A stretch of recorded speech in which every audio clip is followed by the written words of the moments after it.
magnet, isang tertiary linya. Ang alkalinity, of course, is tatlo ina. We have, ang post-alkalinity are, sisinone, hydroxide, sisinone, bicarbonate, sisinone, carbon. Kag-express tanan, okay, chemical in terms of calcium carbonate. Tanan na in terms of CO3 limestone. Yeah. Alkalinity, calcium carbonate, alkalinity ng tawag nila. Okay? And ang hardness naman nga, duwa lang, mga minerals. Yeah, we have here calcium 2+, kagano. Nag-express naman siya in terms of ano also. There's several computations last time sa inyo. Some April. Okay.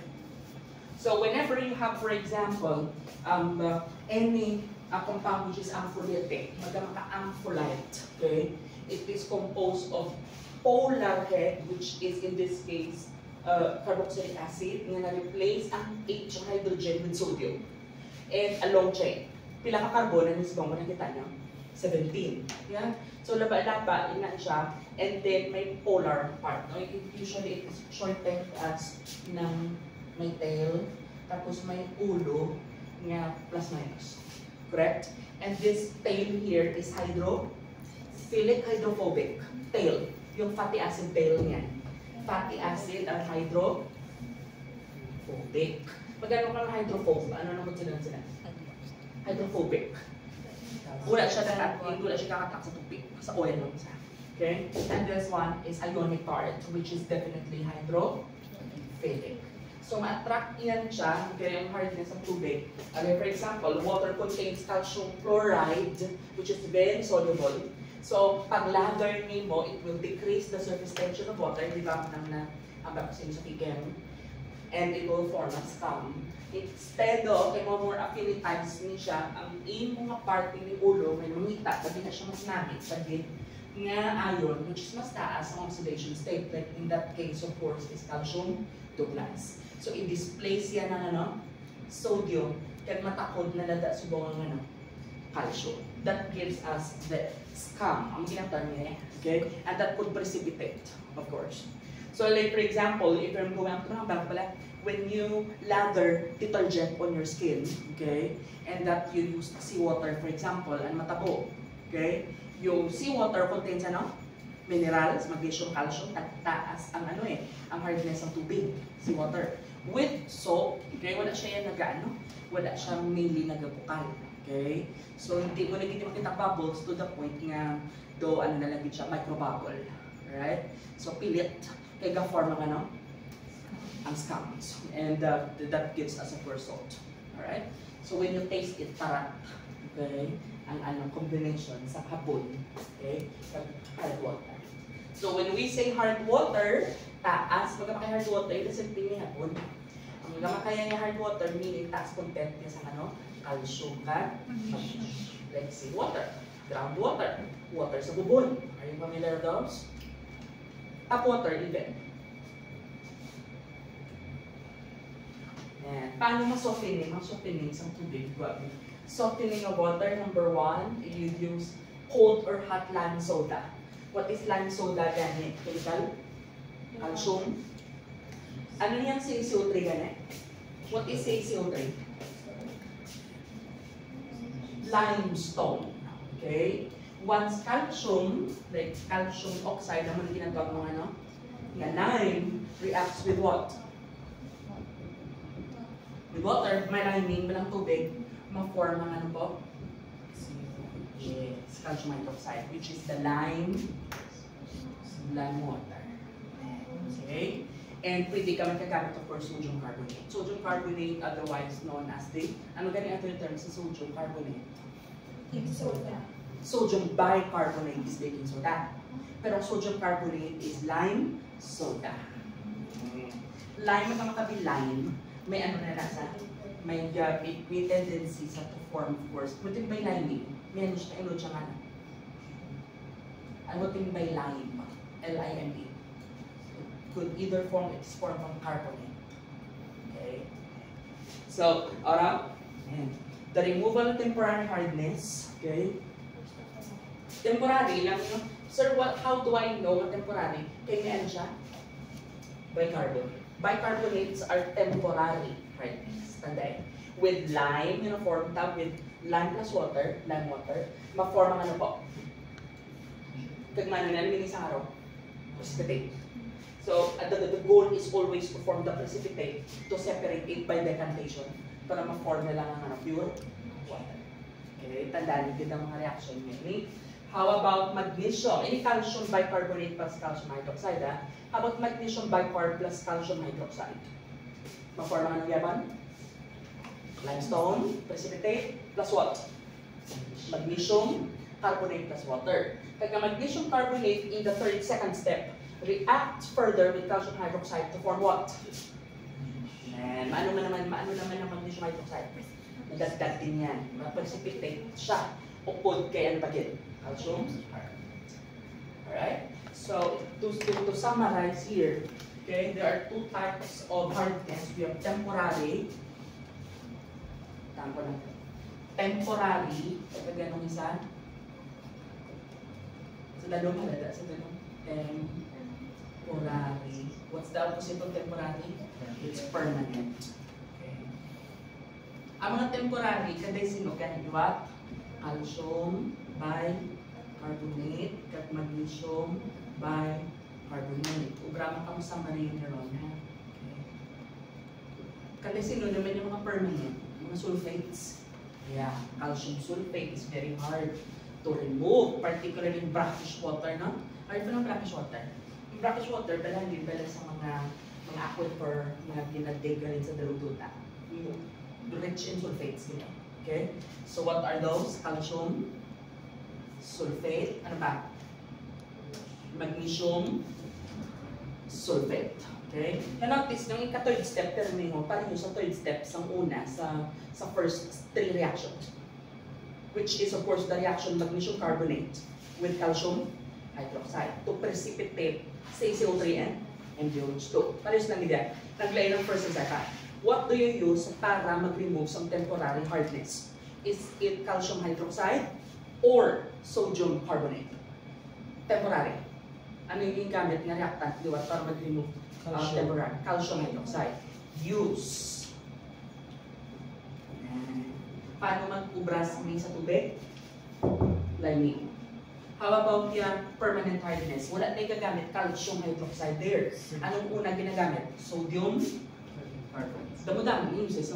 Isa na sa mga pinaka-importante na industrial chemical nila. You otherwise call this, natanggal naman ako, lime soda. Okay. Question? Okay.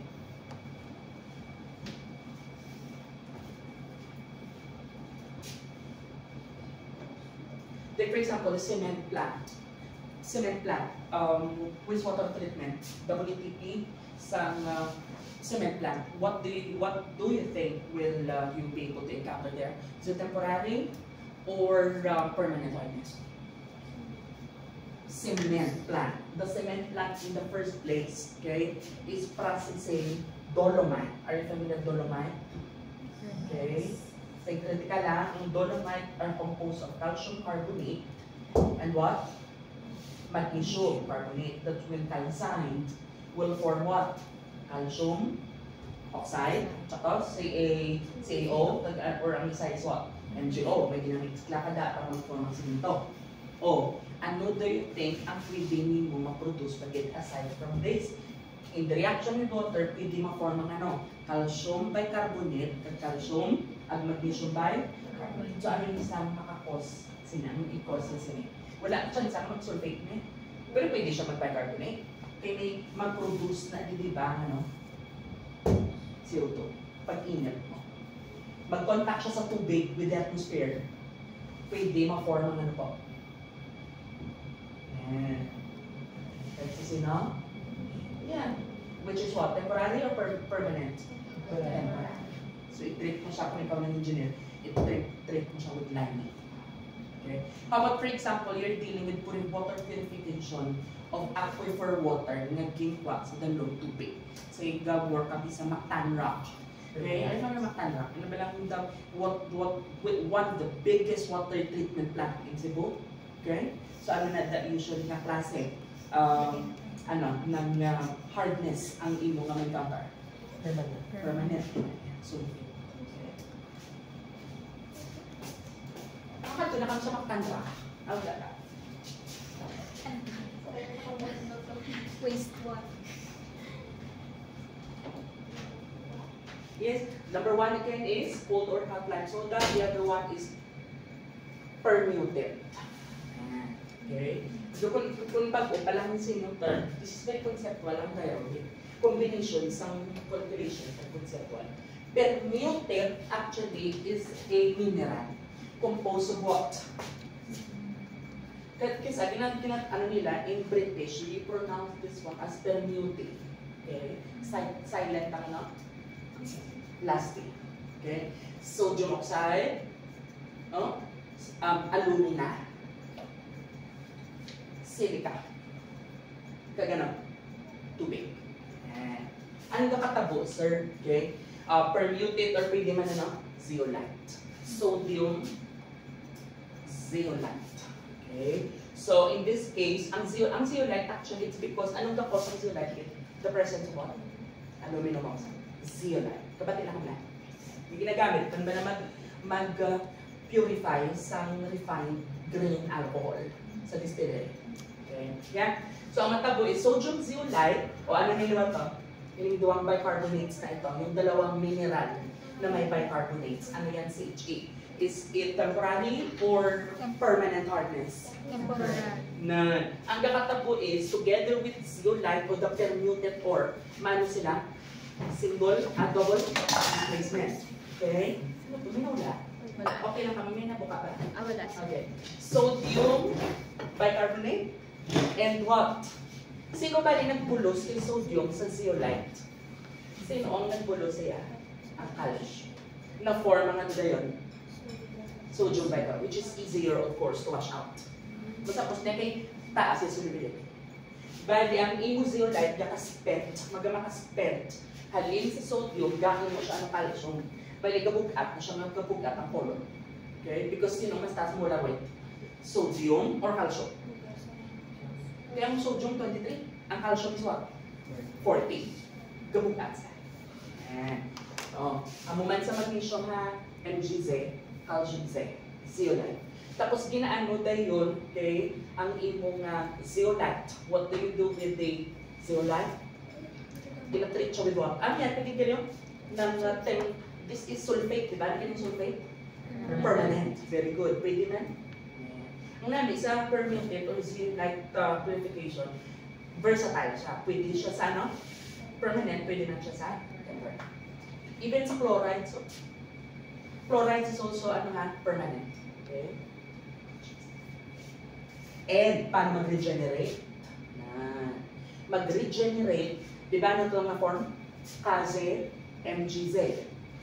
Paano siya sa Maxon, ang Kaze, MgZ? Lagyan mo lang ng asin. Yan. Brine solution lang po. Ma-regain na naman ng sodium zeolite. Yes.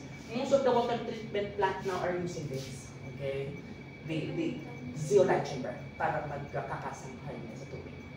But there are some places like Iloilo na tagas binigyan ng hardness. Iloilo is one of the places na kailangan but the bigger or wider na scale ng water treatment. Okay? Kung nakakato na kami sa Iloilo.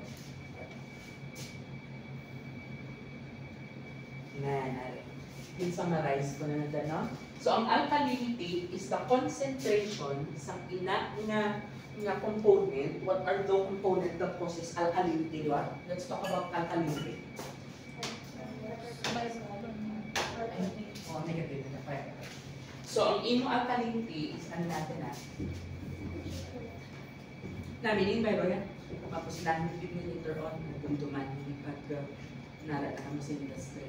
Summation of ano ko, no? Sa concentration times what? Of the X component times ano? Weight ni sino pa? Divided by 2. So, bakit 2? Because this is equivalent weight. Pila ganyan oxidation state ng calcium? Positive 2. Carbonate. Negative 2. So, i-divide mo sa 2. So can you give me the molar weight sa calcium carbonate, please? 40 plus 12 plus 16 times 3. What is the value, CG? 40 plus 12 plus 16 times 3. Okay, what is 100 divided by 2? Meaning constant na. Dali sa tanong 50. Kita ng 50 over whatever is the molar weight sa ina nga x, kagi-divide naman sa number of electron. O ipugtak na ha, what's the first? Dili siguro nagsugod to. Dili siya nagsugod as carbonate. Diba? So, concentration ni carbonate times ano po? Ano pwede sa babaw? 15. I-divide mo. Can you give me the weight of carbonate? Do not mind the 2 negative. Electron na ebla. 12 plus 16 times 3. Can you help me please? 12 plus 16 times 3. 60 divided by 2 per minute. Kaya may 2 na ito. 30. That's the reason why may 30 ito. So, we have 50 divided by 2. Plus what? By part. Ano pero sa babaw? 50. Ano sa kung ang molar weight nito? Di ba carbonate is 60 plus 1? 1. Divide pila? 1. That's why ano sa tanong? 1 siya. Do you understand? Plus, shortcut na lang na gamitan ko isang nga formula daw. 50 mil, ipuntan gid sa Paris handbook. Ano na siya? Hindi na sa pH. 50,000 times 10 raised to the power of what? Negative. Quantity 14 minus the what? pH. Ang negative ara sa gawas sa open parenthesis. Ang 50,000 niyo is because of this again. 1,000 kay millimole. Kaya unit sinikanan, okay, is in terms of alkalinity calcium carbonate. Anong unit din? Kuha sa nitiya? Anong unit sa natin natin? Very good. Parts per minute. Okay. Iyan, nyo na lang nila. Sulat nyo na lang sa pages.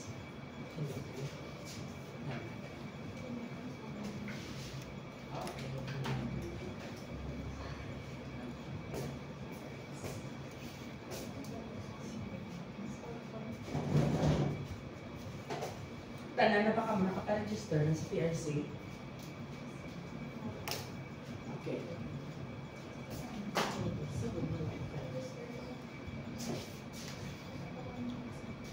Wala ka na open? Open na ba? Not yet. Not yet. PPM pala. Within August. I guess next week open na. PPM is pila ganun ba? Ano naman yung PPB? Parts per billion. Yes, parts per billion, which is micrograms per. Kaya tandaan, yung experiment sa kalitros ang tubig nga almost puro is pila ganun? Only for water. Kagang duwa ka unit, Clark. CLK. Clark. Ano na? Clark. 1 Clark degree is pila po nung ka-ppm. Or better yan, 0.07, ano? 0.07 degree Clark or CL na naman is equal to 1. Yan, kasi magwa ng sports. How about, may sa pag ginado French, check to, pila yung ka-degree French? 20.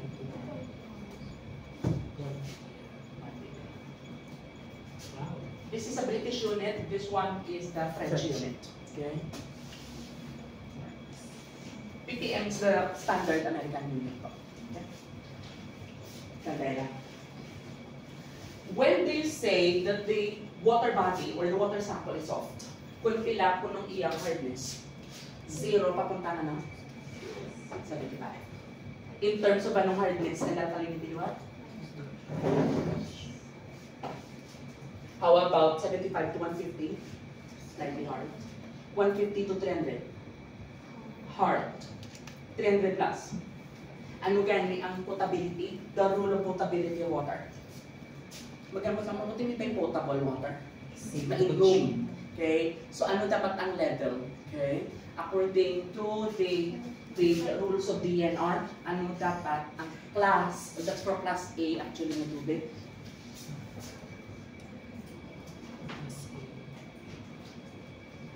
Pila dapat ganit? Pilang degree hardness. Okay?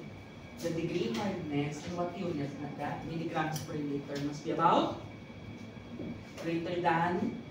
Pero hindi siya dapat pwede magano araso? Range. 0, pakado ano? Okay, so tap water natin as tapa na slightly. We cannot drink hard water. Okay, so about 8.5 or below. Let's check.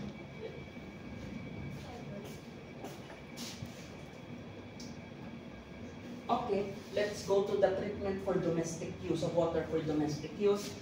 What are the different domestic usage of water? Kailan? Ano gani ang mga domestic usage ng tubig? Number 1, drinking water. Inom tasa. Number 2, for what? Wash. Laundry. Ano pa? Bathing. Hindi ba akong mga ginagamit sa tubig? Wala naman. Recreation. Like what? Swimming pool. Swimming pools. Definitely. Okay. May bathtub. Kung may bathtub. Okay. Recreation din yan. Okay. Ano ko nung ang iyang nga properties ng drinking water chemical, it should be clear and odorless. Kapag naman muna, it should be devoid of any unpleasant taste. Okay? Hindi siya dapat pait. Okay? Kaya hindi siya dapat may pag-inom mo may harap ka masimutan na langsa or whatsoever. Okay? Suspended matter should not exceed pila ka ppm? 10 ppm. And it should be devoid of heavy metals and definitely arsenic. Okay? pH should be about pinagani sa tubig, drinking water, it's about 8. Okay? So meaning, kung about 8 sa 8 and that's 7 to 8. Kung about 8, alkaline water contains what? Acid or base? Base. Sino gapos ang base? Ang mineral. Ang mineral, which is magnesium, calcium, sodium, that. Okay? Content of dissolved salt should not exceed pila ka ppm. And lastly, it should be free from pathogens. What are pathogens? Ano yung pathogen? Mga living organisms that could cause. Can you give me example of pathogens? Like what? Sa tubig? Very good. Escherichia coli.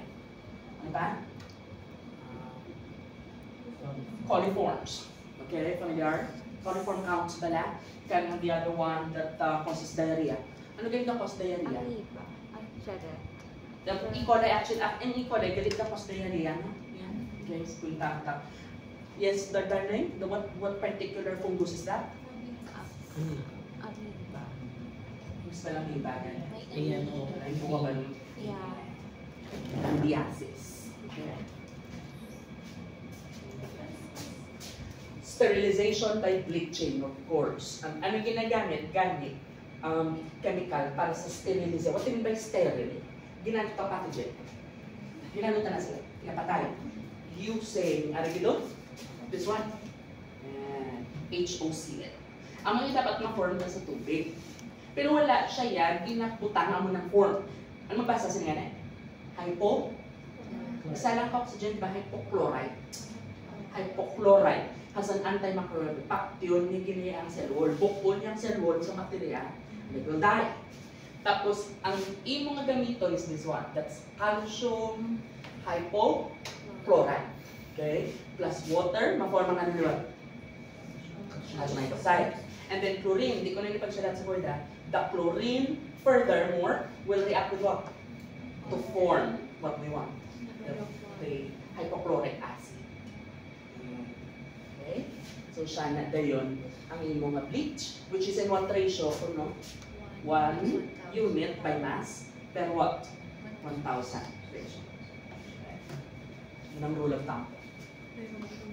Puno, siya ka rule of thumb. PowerPoint. Upload ko na nito. And of course, ang mga ginagamit, dire sa ito, isa negros, no? Chloramine, that's why is mapanimahuan, especially pala sa kaagahon, mapanimahuan ang chloramine sa tubig.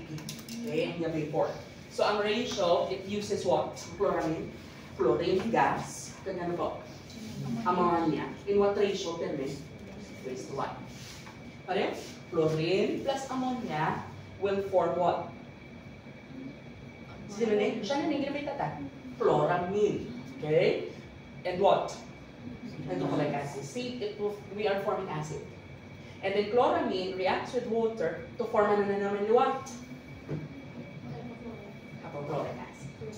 Double ano siya pala? It has double function. It can produce both. Okay? Hypochlorous acid, and the other one is what? Chloramine. Clear? Bubbling niya, by bubbling. Are you familiar with Sparger? Gas Sparger. After na isang tertiary treatment, anong nangyayari po? After yung, ginano ko? Insuguran ko lang. I-continue mo. Ala lang po sa treatment of domestic operators. Okay? Si Sir Jerome Bale, ang maraming solving sa inyo. Jeff? Finish ng yung.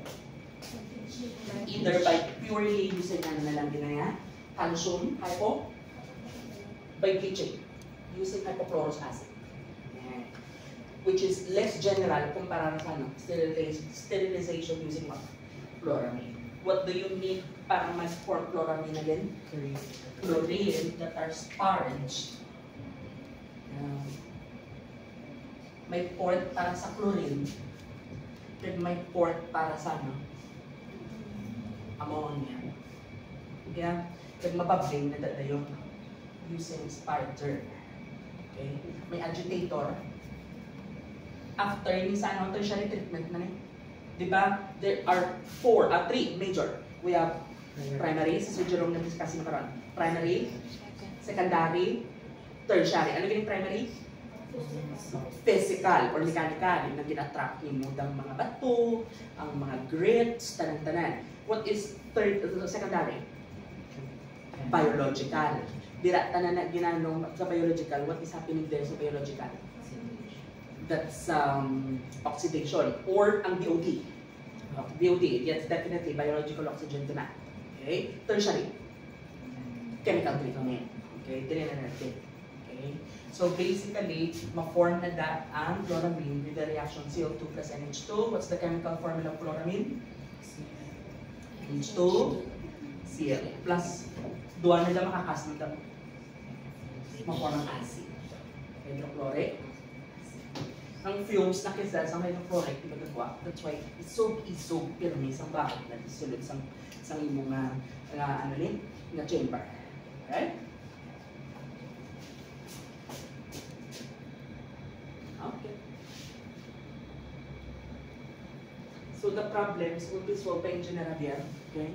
Tapos, kamatig, dito mo timayo, touch the computation, isang hardness, yan, kag water pollution, unsa pa? BOD, coverage. Okay? Babalik lang ko karon ha. Alcohol.